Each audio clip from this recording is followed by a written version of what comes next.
Bonjour à vous à la maison. Bienvenue à ce deuxième bulletin de nouvelles de Masquinongé Média. Je tiens quand même à me présenter car c'est la première fois que vous me voyez dans votre télévision. La première fois, c'était mon collègue Stéphane Lévesque qui a animé le premier bulletin de la saison. Donc, nous voici à la deuxième émission. Mon nom est Marie-André Dupéry. Il me fera plaisir d'être avec vous toute cette saison-ci pour animer le bulletin de nouvelles à chaque semaine. Donc, on va commencer par un premier reportage que j'ai tourné au camping du Parc Saint-Mathieu cet été. Donc, j'y suis allée moi-même, j'y vais en fait pas mal à chaque année. J'ai rencontré les propriétaires Sandra Savard et Sébastien Roberge pour une belle entrevue qui présente ce camping et qui donne envie de rester encore à l'été. Je vous présente ce reportage à l'instant.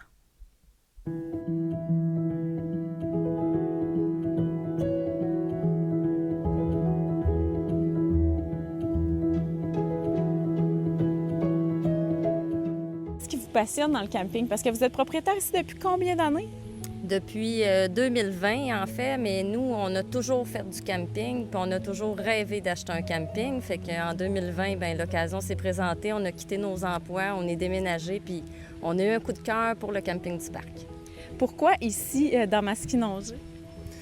Nous, on venait pas de la région. Quand on cherchait un terrain de camping, on a parcouru le Québec, on regardait tous les terrains de camping qui étaient à vendre. On est tombé en amour avec la Mauricie. C'est un super beau secteur. Il y a plein d'activités à faire. Fait qu'on on a déménagé ici, puis on a acheté le terrain de camping, puis on le regrette vraiment pas. Et ce terrain-là, même avant votre arrivée, avait déjà gagné des prix et il continue d'en gagner, je pense. Est-ce que ça se peut? Oui, c'est sûr on a poursuivi la tradition. Donc, on a gagné plusieurs prix là, depuis 2020, entreprise de l'année, camping de l'année. Puis l'année dernière, coup de cœur de la FQCC parmi tous les campings à travers le Québec. Puis on adore ce concours parce que c'est les campeurs qui votent. Donc c'est eux autres qui décident. Puis on a été élus l'année dernière. Puis on est très fiers de ce qu'on a pu réussir à faire là, depuis 6 ans. Qu'est-ce qui fait qu'on remporte ce genre de concours-là? Quels sont les critères d'admission? Critères d'admission, bien, c'est sûr que c'est le campeur qui va voter. Ce qu'on se fait dire tout le temps à répétition, c'est la propreté et la qualité de nos installations. Les clients n'en reviennent pas. On a souvent le même discours. Ça fait longtemps que je fais du camping ou j'ai fait plusieurs années de camping. C'est la première fois que je vois quelque chose de propre. Vous y mettez de l'amour. Effectivement, on y met beaucoup d'amour. Je pense que ça paraît. Le client, il sent, puis la qualité des installations est là. Je pense que le monde sont portés justement à voter un genre de remerciement où ils sont... Ils sont reconnaissants de qu'est-ce qu'on peut offrir. Puis, tu sais, je pense que notre background de campeur, tu sais, moi, je me suis toujours dit, je vais faire quelque chose de bien, puis quelque chose que j'aimais retrouver, moi, quand je faisais du camping en famille. Tu sais, on avait des petits bouts de chou dans le temps aussi. Fait qu'on essayait un peu de recréer ce qu'on aimait du camping, y mettre nos couleurs, bien sûr, mais aussi de ne pas faire qu'est-ce qu'on n'aimait pas. Donc, tu sais, comme pour nous autres, entre autres, il dit là, la propreté du site, mais aussi avoir des blocs sanitaires propres quand on va prendre notre douche, c'est agréable. Donc, on fait beaucoup de nettoyage à tous les jours là, pour s'assurer qu'il y ait une propreté exemplaire de nos blocs. Puis, je pense que c'est comme ça un peu partout sur le site aussi. Là. En tout cas, c'est ça qu'on essaie de faire le plus possible. Et qu'est-ce qu'on peut faire sur ce camping-là? Parce que là, moi, j'arrive d'un séjour et on ne s'ennuie pas, hein? Mais pour nos téléspectateurs qui ne le savent pas, quelles sont les installations que vous offrez ici? Bien, on a une piscine. On a un petit lac avec une belle plage, donc c'est vraiment accessible pour les jeunes enfants, c'est pas dangereux. On a un paquet de jeux qu'on peut emprunter gratuitement à la réception, jeux de société, on a un jeu d'échecs géant, on a un terrain de badminton, on a un terrain de volleyball, on a un parc de jeux pour enfants, on a des jeux d'eau. Qu'est-ce que j'oublie? On a un jeu de pétanque, du shuffleboard, on loue aussi des vélos, puis nos fameux karts à pédales qui sont très, très populaires auprès des enfants et des adultes. Fait que c'est ça. Puis aussi, on a une programmation. Donc, nous, à tous les étés, on a des animateurs qui animent nos enfants. Entre autres, pendant les vacances de la construction, on a des activités à tous les jours. Puis sinon, à toutes les fins de semaine, de l'ouverture à la fermeture, il y a une planification complète d'activités pour les familles. Est-ce que vous avez remarqué cette année plus de Québécois dans le camping? Est-ce que ça a changé depuis tout ce qui s'est passé dans la dernière année? Effectivement, on est plus achalandés. On est plus achalandés depuis qu'il fait beau. Fait que oui, il y a l'aspect que les Québécois veulent rester au Québec et encourager les entreprises du Québec. Mais il faut dire qu'on a eu un très, très beau mois de juillet. Et là, on est au mois d'août. Ça continue à être très, très beau. Donc, les peu de trous qu'on a à gauche et à droite, on reçoit des appels et on réussit à les booker. Donc, non, c'est une très belle année. Puis, on parlait des activités tantôt qu'on peut faire sur le site, mais il faut dire qu'en Mauricie, on est choyé parce que dans les alentours de notre camping, et ce, dans une distance très proche, il y a le parc de la Mauricie, il y a le centre de vélo de montagne, le Mont-SN. Il y a le centre écréo-forestier, il y a le labyrinthe, le coureur des bois, il y a beaucoup de cabanes à sucre. On est très choyés. On est tout près de Shawinigan, on est à 10 minutes, donc à Shawinigan, ça bouge beaucoup l'été aussi. Il y a une belle programmation, il y a des festivals. On est près de la Cité de l'Énergie. Puis on est entouré de plans d'eau.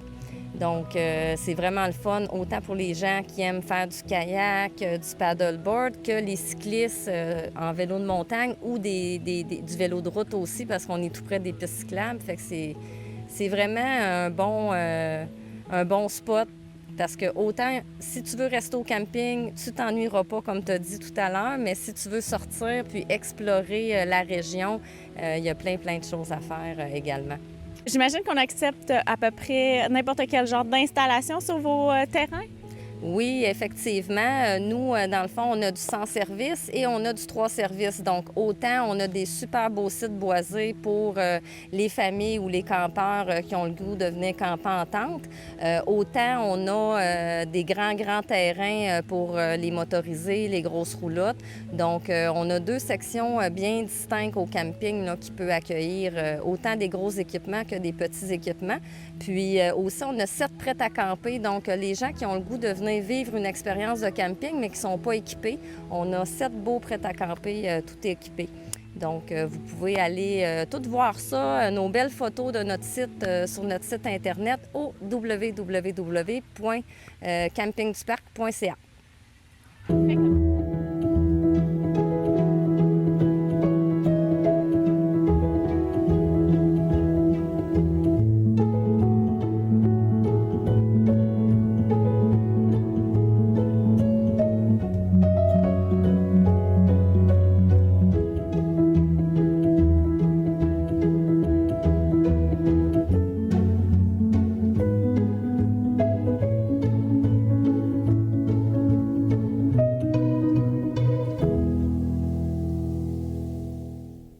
On s'est rendu cet été, Stéphane Lévesque et moi, mon collègue, à Saint-Barnabé-Nord. C'était la cérémonie de reconnaissance des travailleurs étrangers du secteur agricole de la Mauricie. Donc, on a fait une émission complète qui va être disponible sur notre YouTube et éventuellement sur nos ondes aussi, Sogetel. Mais cette fois-ci, dans ce bulletin de nouvelles-là, je vous présente le segment avec Louise Girard du SANA. Voici l'entrevue que nous avons réalisée avec elle.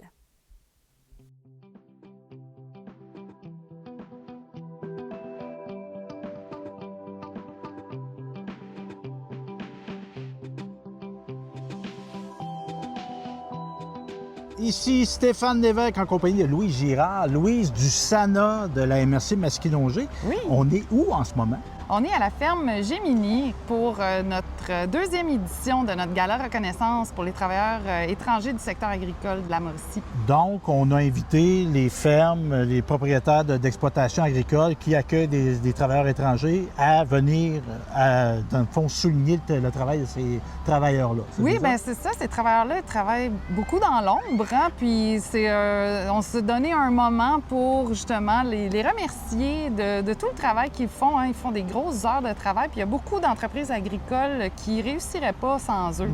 Donc, c'est une main-d'œuvre qui est essentielle là, au développement économique de la région. Là. Et évidemment, bien, en profitons, le SANA, qu'est-ce que ça veut dire, SANA? SANA, c'est pour Service d'accueil des nouveaux arrivants. OK. Donc, on est là pour favoriser leur intégration, leur inclusion dans la société d'accueil. On fait des ateliers, des services, de l'accompagnement, de la traduction, tout dépendant des besoins là, des gens. Là. Et évidemment, pour organiser une activité de ce type-là, on a l'équipe du SANA, mais on a des partenaires. Je voyais nos députés qui sont présents au niveau du partenariat, la MRC, l'UPA aussi. Oui, l'UPA participe. C'est d'ailleurs eux qui vont animer la soirée cette année. On a la Caisse des Jardins de l'Ouest de la Mauricie, député Yves Perron, député Simon Allaire, La Ferme aussi. Bien oui, ils nous accueillent chez eux, puis un beau chapiteau, exact. Tout ça. Puis on a même la microbrasserie La Nouvelle-France aussi qui est là. Bon, bien merci Louise, merci de nous accueillir. Merci à toi, c'est gentil. Stéphane.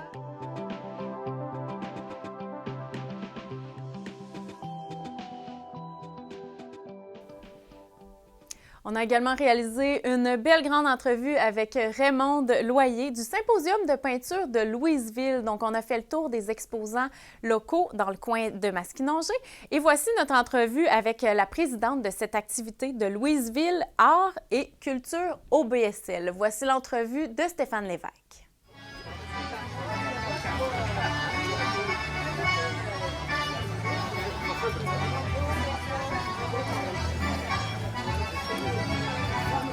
Bonjour, ici Stéphane Lévesque, je suis en compagnie d'Alice et on va vous présenter un reportage sur le Symposium des arts visuels de Louisville. Hein, tape là-dedans. Merci. Là. Je suis avec Raymonde Loyer, présidente du Symposium des arts visuels de Louisville. Ça fait combien de temps vous êtes présidente, vous, là? Ça fait depuis 2018, mais impliquée dans le comité depuis 2014. Et l'événement existe depuis quelle année? L'événement existe depuis 2008. À ce moment-là, c'était dans le centre communautaire de Louisville. Les artistes invités étaient plus locaux. Et d'année en année, les artistes invités provenaient de la région, principalement de Trois-Rivières. Et on a combien d'exposants aujourd'hui? On a plus de 60 exposants, c'est 61 ou 62. Et le lieu est magnifique. Hein? Le lieu est magnifique, malgré la pluie diluvienne d'hier. Parce que là, on se parle, on est quoi, le 29 juin, le 30 juin? On est le 29 juin. Et c'est ça, hier, il y a eu des bonnes ondées, mais on était à l'abri relativement quand même. Aujourd'hui, on va croiser les doigts, il fait beau. Oui. Donc, on est derrière l'église Saint-Antoine de Padoue, c'est ça. Oui. Et la volonté d'organiser un événement comme ça à Louisville, c'est pourquoi on fait un symposium des arts visuels? Bien, je dois dire que cette idée-là est partie de Louisville Art et Culture, d'un membre qui fait de la peinture, qui dit, bien, pourquoi on partirait pas un symposium? D'où le symposium dans le centre communautaire en 2008 pour des artistes plus locaux. Les places aussi étaient limitées. Je pense que c'était une trentaine d'artistes, peut-être même pas. Et quand est venu le moment d'organiser le symposium, qu'il continue, pour le 350e anniversaire de Louisville, il y a un nouveau comité, il y a de nouveaux membres qui se joignent au comité. Et après des discussions, après des réflexions, on a dit, bien, pourquoi pas, on le ferait pas à l'extérieur. À ce moment-là, mais il n'y a pas d'électricité, il n'y a pas de plancher. Non. Les gens qui font des symposiums extérieurs sont habitués. Il peut pleuvoir, il peut faire froid. Ça fait partie on n'a pas besoin d'électricité, ça fait partie du plaisir de faire des symposiums extérieurs. D'où est venue la décision de faire le symposium dans le parc des Ursulines, à côté de l'église, parce que le magnifique parc du Tricentenaire n'était pas prêt à ce moment-là. Et au moment où il était prêt, on a décidé de transférer dans le parc ici, qui est magnifique, qui a des sentiers, qui a de vraies unités sanitaires, Ben oui. des arbres, de l'ombre. Donc, on a décidé de transférer ici je pense que c'est en 2019, là, les années... Et ce qui est intéressant, évidemment, il y a des gens qui savaient qu'il y avait un symposium, qui sont venus, mais il peut y avoir des passants. C'est ça que ça... Off Oui, l'extérieur, oui, un passant mais- disant « Qu'est-ce qu'il y a ici? Oui. Puis il arrête, puis Oui, il il y aurait. déambule, là. Mais je dois dire, depuis plusieurs années, grâce à nos partenaires financiers, la Ville, Oui. la Caisse de l'Ouest de la Mauricie, les Jardins, les 2 députés, on peut faire une publicité étendue. Et ça aide à amène faire, des gens. outre les artistes qui eux-mêmes se parlent entre eux, ils disent, ben va au symposium de Louisville, tu vas voir, c'est bien organisé, il y a des visiteurs et tout ça. Outre ça, on fait beaucoup de publicité télé régionale, par exemple, comme Radio-Canada Mauricie, Ouais, oui. comme Rythme FM, Ben oui. comme RTV. Oui. Et il y a des panneaux, je vais le dire en anglais parce que je ne sais pas en français, là. Des panneaux près de chez Costco, des grands panneaux out front, qu'on appelle. Oui. Ils sont là. Et cette année, un nouveau panneau a été posé sur la 55, vers la rive, Oui, quand sur on va vers la l'autoroute. rive Ben sud, oui, ben le long de l'autoroute. Donc, les gens connaissent de plus en plus l'événement. Et vous, qu'est-ce qui vous a animé? Parce que là, je présume que vous êtes bénévole. Entièrement Il y bénévole. a beaucoup de bénévoles aussi qui Beaucoup sont de là. bénévoles. Tous les membres du comité sont bénévoles. Ouais. Tous les membres. Moi, je fais de la peinture. Ah, fait que là, vous aviez une... J'ai un intérêt pour les arts visuels. OK. J'aime beaucoup les arts visuels. Et les artistes sont sur invitation. OK. Les membres du comité, ce qu'on s'est donné comme mandat, c'est d'aller visiter des symposiums et regarder les artistes qu'on pourrait inviter. Des artistes au style différent. C'est très important Oui. d'avoir des artistes, Ben oui, pour offrir de la diversité. de la là, diversité c'est- de tous les styles. Donc, on s'est donné comme mandat, on va aller visiter les symposiums, mais moi, à l'intérieur de mes symposiums, je recrute des artistes. Et maintenant, je suis connue. Les artistes viennent à Viens moi. voir. Ben, on va aller à ton Viennent voir. symposium. C'est exactement ça qui se passe. Puis là, tantôt, en pré-entrevue, on se disait, bon, c'est votre dernière année comme présidente, mais Oui. c'est pas votre dernière année comme participante puis comme personne impliquée. Bien, là. j'espère qu'ils vont m'inviter l'année prochaine. Ben, votre style d'art, c'est quoi? Comment vous décrirez ça? Qu'est-ce que vous faites? Moi, personnellement, Ouais, votre- moi, je m'inspire beaucoup de la nature OK. et j'adore les bernaches. Ah, Bon, le printemps, c'est Lac-Saint-Pierre. Lac-Saint-Pierre, mais le printemps sont toujours dans les champs, là, Saint-Barthélemy, le bord du Lac-Saint-Pierre. Oui. Même si j'ai beaucoup de photos, à chaque printemps, on fait notre petit safari photo de bernache. Des fois, la bernache, elle est toute seule. Puis la majorité du temps, elle est dans un paysage. Et moi, je suis une amante de la nature et on a un chalet en Haute-Mauricie. Ah, Donc, je m'inspire des paysages que l'on voit. parce que l'art visuel, évidemment, le nom le dit, c'est la vue. Oui. Mais quand on la crée, c'est multisensoriel. Exactement. Dans votre toile, je présume, il y a des sons dans votre toile, il y a des odeurs Il y a aussi. des sons, il y a des odeurs, il y a une ambiance. Moi, j'aime beaucoup les paysages où il y a de l'eau, où il y a des arbres, mais c'est pas hyper... Ce que je fais, c'est pas hyper réaliste. C'est semi-réaliste, je dirais. Pas Vous hyper laissez réaliste. place à l'imagination. Place à l'imagination, place à la créativité, c'est très important. Et quand on voit ici, là, quand on fait le tour de tous les artistes, on voit ce que l'artiste ressent, on ressent, je devrais dire ça comme ça, on ressent ce que l'artiste sentait au moment où il le peint. une toile. Évidemment, il y a des gens qui vont nous regarder puis se dire, ben là, moi, l'art visuel, je connais pas ça. Je peux-tu y aller? C'est quoi vous donneriez? Ben, moi, je pense qu'un conseil qu'on peut donner aux gens, c'est donnez-vous la chance d'aller apprendre. Après, oui. Mais c'est quoi que vous pourriez donner comme conseil? C'est-tu de poser des questions aux exposants? Oui. Parce qu'on a le droit de pas connaître ça. Oui. On a le droit de poser des questions Oui, aussi. oui. Poser des questions aux exposants. Je discutais justement avec des visiteurs tantôt. Et des fois, on voit une toile sur Internet, sur Facebook, peu importe. Là. Mais c'est jamais comme la toile qui est devant nous, qui a des textures, qui a des nuances de couleurs, qui a la transparence, ça dépend du style de l'artiste. Et l'artiste peut nous expliquer aussi comment il se sentait quand il a fait cette toile-là. Est-ce que c'était à une période particulière ou pas? Ça peut être juste son imaginaire, ça peut être juste sa créativité qu'il veut exprimer. Tout dépend. Il y a souvent, les artistes vont dire, bien, cette toile-là est liée à un événement particulier qui est arrivé, bon ou moins bon, dans ma vie, et il s'inspire de ce mouvement, de ça.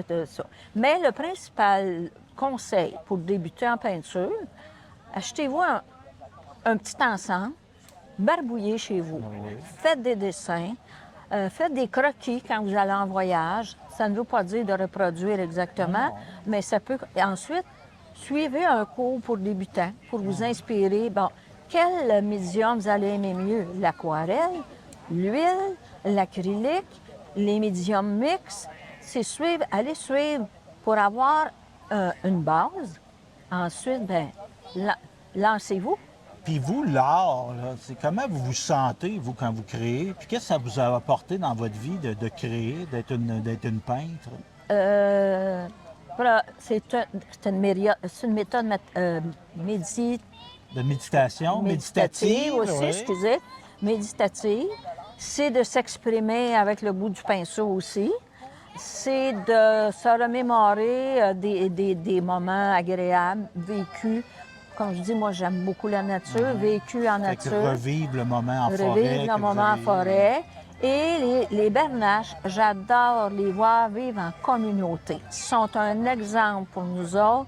Il y a toujours, quand on regarde dans les champs, il y a toujours une ou deux bernaches qu'on voit le cou étiré, qui surveillent au cas où il y aurait un prédateur qui arriverait et elles préviennent les autres.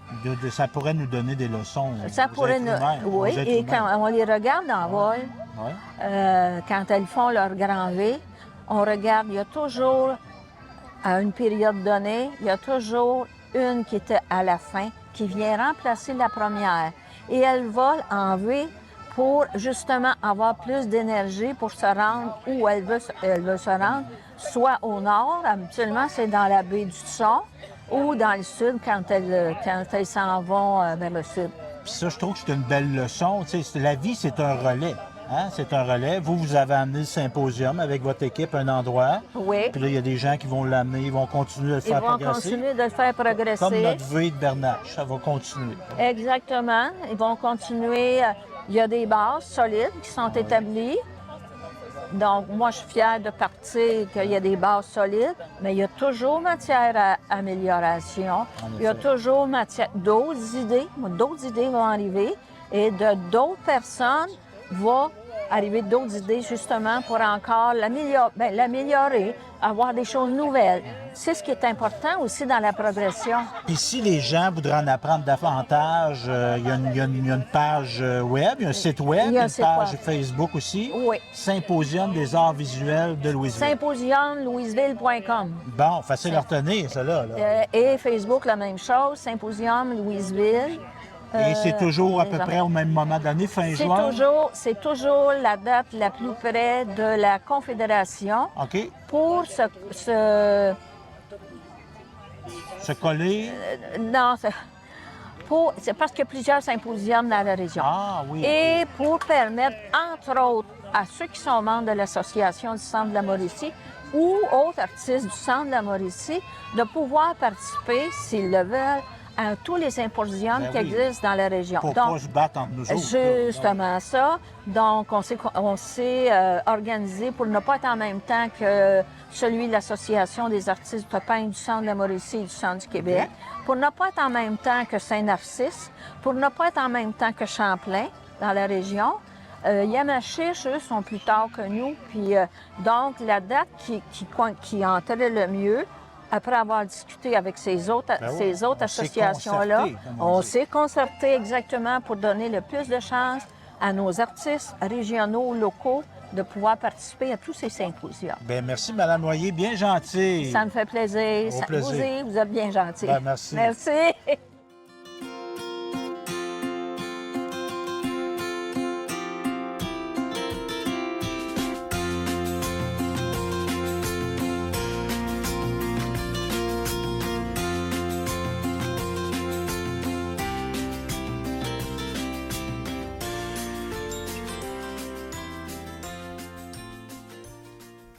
Merci à vous d'avoir été des nôtres pour cette émission à saveur locale dans Masquinongé. C'est un rendez-vous la semaine prochaine et en attendant, n'hésitez pas à nous transmettre vos idées de reportages ou même vos commentaires. Nous sommes très ouverts à toujours s'améliorer et être là pour vous. Vous pouvez le faire à l'adresse courriel suivante, nouvelles@commercialtelecoeur.tv. C'est mon adresse en ce moment vers laquelle se rendent tous les messages et je vais me faire un plaisir de vous répondre. Je vous souhaite une belle semaine.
Salut tout le monde! Ici Daniel Grenier pour vous parler des télévisions communautaires autonomes.